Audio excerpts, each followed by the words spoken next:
महाप्रभुंक ब्रह्म विभ्राट रथ उपरु खसी पड़िले बलभद्र।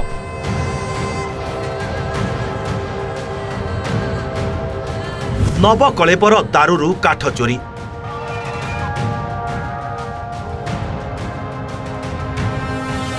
सिंहद्वार गुमुट उपरु डेई किन्नरक मृत्यु।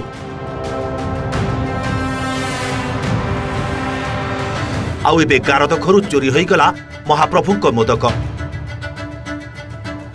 श्रीमंदिर बाहर और भितरर अव्यवस्था कथा कहिले तालिका आहुरी अनेक लंबा हेबो।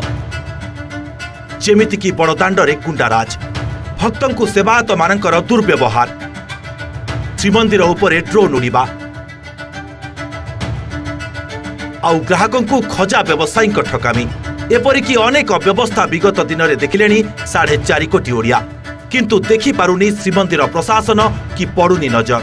आउ एबे श्रीमंदिर रे अनवसर रे थिबा ठाकुरंक पई राजवैद्यंक घरु आसीथिबा 313 दशमूल मोदकरू 70टी गायब हो जाइछि, जाहाकु नै प्रशासन रो पारिबा पणिया उपरे उठिछि प्रश्न। सब वर्ष सेमति दियंती देइथले कोन कहे 70 कुआड गला कोन कला मु कहि परिबे। 313 मोदक देइथले आ किंतु नेला बेलुकु 70 मोदक कम थिला। एई सब जो अन्याय कार्यक्रम चलछि प्रतिफल आमे पाउछु बर्तमान बलभद्र गड़िले मु कहीं भावुची बर्तमान से प्रकार सब गोमाल सब होउची। अवसर बेले देशर सब काम होउची सब से जयिता माने करछंती। जयिता माने करछंती से प्रति महापात्र से दत्त महापात्र से स्वाई महापात्र जो सब करछंती ताले एई माने काम नाही। 70 मुद्दो कमी जाईची जे नै जाईची से अमुनी अंश नै गला। जेतले हम भाग कमिला गणती हैला सरकार तापर तदंत करी खाली चेक कर दियंतु जे एटा सत्यासत केतेटु सत्यासत कि कोन। कुआड़े गला 70टी मोदक। 313 दशमूल मोदकरू 70टी नेला किए। मोदक चोरी पछरे रहिछि कि पश्चिमबंग लिंक? एभली अनेक प्रश्न एबे भक्तंक मनरे उंकी मारुछि। बारंबार श्रीमंदिर और महाप्रभुंकु नै काहेकि एपरी घटना सामना को आसुछि ता नै खूब चर्चा हेलानी। बड़ ठाकुर निकटरे प्रशासन जेमिति छोट पिला पालटिछि।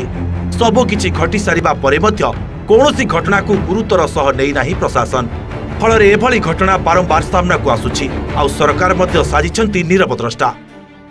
मोदक चोरी हेई नाही, मोदक ठाकुरं को लागि होबा पूर्वरु जाइछि बोली जो मिथ्या अभियोगटे आसीछि से बाबद स्पष्टता दे सारछन्ती मुख्य प्रशासक। जो माने ए कथा गुडी को कहि कि बहादुरी नबाकू चेष्टा करछन्ती सेमानक ऊपर निश्चित भाव दंड विधान करिवार आवश्यकता अछि। नीतिकांति मध्ये एठी उणा रहिला निश्चित भाव में मानि नबा तांकर उक्ति कि नै से जो बाड़ग्राही माने अछन्ती तादरु माने जो कुडिया बा जो भांडरे थिबो तादरु सिकी अधिका नै गला कि कम नै गला ताकू संपूर्ण भाव में जांच करिवार अछि। बड़ ठाकुरंक बाड़ग्राही गोटे अभियोग आनिछन्ती हमको लेखा आकार दैछन्ती एवं से हिसाब रे हमें तार गोटे तदंत करिछु। प्रारंभिक सूचना अनुसार जो बाड़ग्राही देइछन्ती से सत्य आधारित नुहे बोली हमको जणा पड़छि, किंतु तार तदंत रिपोर्ट भी हमें मागिछु। श्रीमंदिर कमांडर को सुरक्षा रे गारद घरे रखा जाइथिला 313 दशमूल मोदक, जहाकु सेवन परे सुस्थ होइछन्ती महाप्रभु। सेपटे बलभद्रंक बाड़ग्राही अभियोग नहीं आरंभ होइछि तदंत। जांच रे केही दोषी साब्यस्त हेले एक्शन हेबो बोली कहा जाइछि। तेबे देखिबार कथा आगकू मोदक चोरी अभियोग केउ मोड़ नेउछि ओ दोषी की दंड पाउछि।